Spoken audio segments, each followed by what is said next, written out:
+1 student, आज हम आपके सामने बिजनेस स्टडी में करने जा रहे हैं bank, types of bank.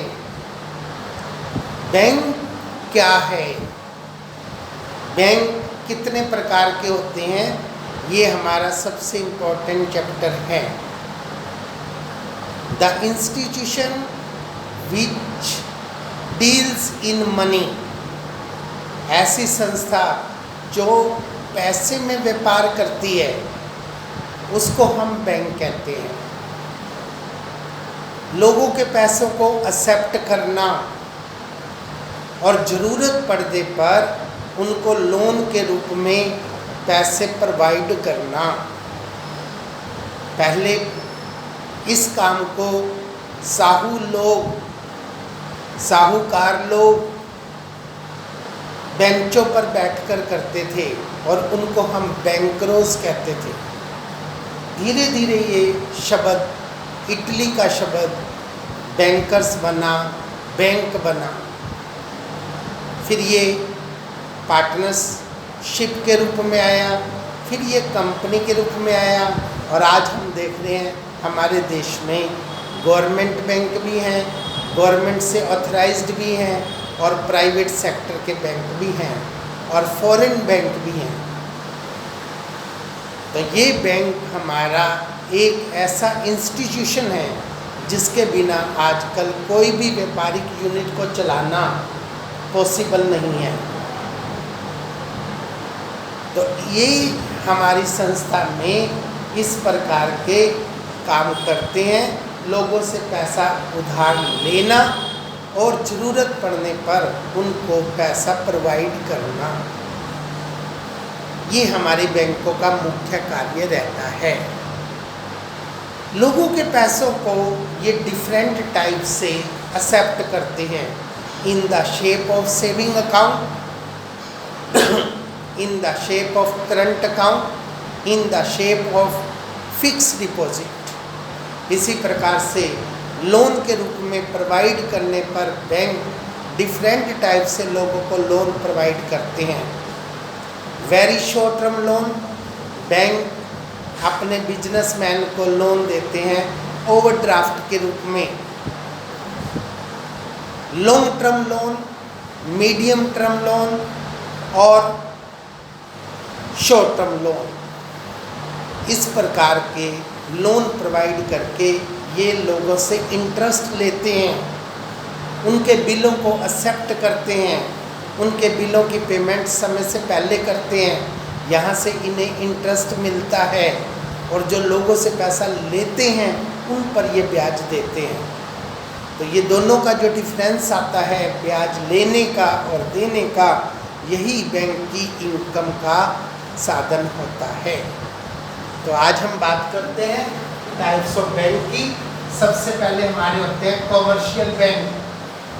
Commercial bank का मुख्य काम लोगों के पैसों को एक्सेप्ट करना डिफरेंट टाइप से, और उनको डिफरेंट टाइप के लोन प्रोवाइड करना, उनके बिलों को डिस्काउंट करना, उनकी पेमेंट को एक स्थान से दूसरे स्थान पर पहुंचाना, और उनको लॉकर वगैरह की सर्विसेज प्रोवाइड करवाना, एटीएम की सर्विस प्रोवाइड करवाना, और इलेक्ट्रॉनिक बैंक सर्विसेज प्रोवाइड करवाना। उसके बाद हमारे आते हैं इंडस्ट्रियल बैंक। इन बैंकों का सीधा संबंध बड़ी बड़ी इंडस्ट्रीज के साथ होता है, और ये ज़्यादातर लेन देन बड़ी बड़ी इंडस्ट्रीज को लॉन्ग टर्म लोन देने में करते हैं, उनकी इंडस्ट्रीज लगवाने में लोन प्रोवाइड करते हैं, लैंड एंड बिल्डिंग लेने में, मशीन लगाने में, रॉ मटेरियल खरीदने में, मैन पावर लाने में, ये फॉरेन एक्सचेंज को उनको प्रोवाइड करवाने में ये सारी हेल्प करते हैं इंडस्ट्रियल बैंक। इनका मुख्य उद्देश्य होता है देश में इंडस्ट्रीज़ की संख्या ज़्यादा से ज़्यादा बढ़े, और देश जो है इंडस्ट्रीज पॉइंट ऑफ व्यू से स्वावलंबी बने। इसके बाद होता है हमारा एग्रीकल्चर। हमारा देश कृषि प्रधान देश है, आज भी हमारे देश में जो हमारी जनसंख्या है उसका ज़्यादातर पार्ट एग्रीकल्चर पर निर्भर है। ग्रामीण क्षेत्र में मैक्सिमम परिवार एग्रीकल्चर पर निर्भर हैं। तो ये बैंक किसानों को ट्रैक्टर दिलवाने में और प्रकार के औजार दिलवाने में, उन्हें बीज दिलवाने में, उन्हें और खाद वगैरह दिलवाने में, ट्यूबवेल लगवाने में और चीज़ें दिलवाने में उनको लोन प्रोवाइड करता है। इनमें मुख्य रूप से आते हैं लैंड मॉर्गेज बैंक। ये बैंक किसानों की भूमि को अपने पास गिरवी रखता है और उनको उसके बदले में लोन प्रोवाइड करता है, कम रेट्स पर लोन प्रोवाइड करता है। उनका एक कार्ड बनाया जाता है जिसको हम किसान कार्ड कहते हैं। किसान कार्ड पर आम लोगों की बजाय सरकार की अलग से फैसिलिटीज़ प्रोवाइड होती हैं और उनको जो लोन दिया जाता है वो सब्सिडरी लोन होता है। जब वो पेमेंट करते हैं तो उनको कुछ काट के पैसे जमा करवाने पड़ते हैं। रेट ऑफ इंटरेस्ट उनका बहुत कम होता है ताकि हमारे देश में एग्रीकल्चर का काम बढ़े और पूरे मोटिवेटेड होकर किसान किसी भी लैंडलॉर्ड या साहूकार के भरोसे न रहकर अपना काम बैंक से चलाएं। ये हमारी सरकार का उद्देश्य रहता है।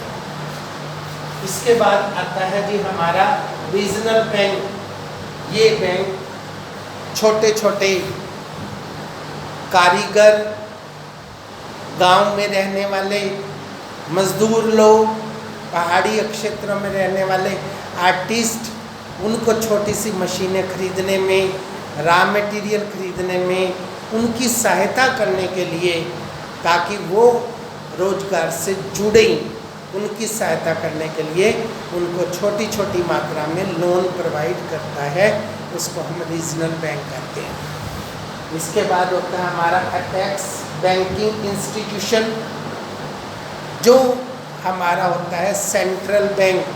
हमारे देश में RBI, reserve bank of India, वो हमारा सेंट्रल बैंक है, जो सभी बैंक के लिए रूल्स एंड रेगुलेशंस बनाता है कि रेट ऑफ इंटरेस्ट क्या होनी चाहिए, लोन पर क्या होनी चाहिए, बैंक ओवरड्राफ्ट पर क्या होनी चाहिए, करंट अकाउंट पर क्या होनी चाहिए, सेविंग अकाउंट पर क्या होनी चाहिए, फिक्स डिपॉजिट पर क्या होनी चाहिए। ये सारी प्रकार की जो रूल्स एंड रेगुलेशंस बनते हैं वो सेंट्रल बैंक के द्वारा बनते हैं। हमने पैसे का डिसीजन लेना है, नोटबंदी का डिसीजन लेना है, या कितनी मनी को हमने स्प्रेड करना है, किस चीज़ को बेस बनाकर हमने मनी को स्प्रेड करना है, इस बात का निर्णय भी RBI के द्वारा लिया जाता है।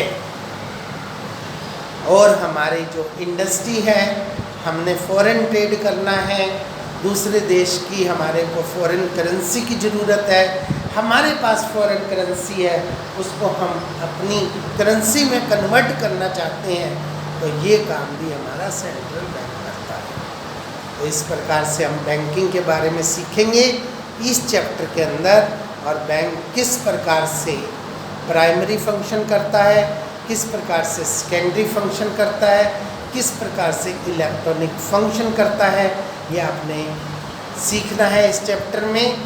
आज आपने बैंक की डेफिनेशन, टाइप्स ऑफ बैंक का पूरा चार्ट बनाना है और उसके बारे में पूरा सुंदर नोट्स बनाना है। That's all.